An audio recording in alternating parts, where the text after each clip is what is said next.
Hey everyone, welcome back to the channel. In today's video, I am going to show you how to stop sharing call history between iPhones on iOS 26. If your call logs keep showing up on another iPhone, sign into the same Apple ID. This quick fix is for you.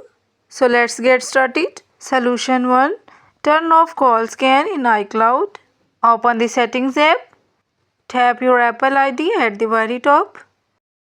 Go to iCloud. Tap Show All under Apps using iCloud. Scroll down and turn off the toggle for iPhone and FaceTime.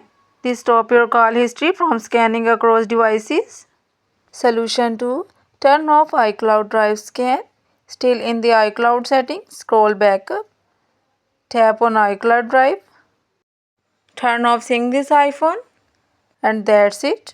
Once you do this, your iPhones will no longer share call history.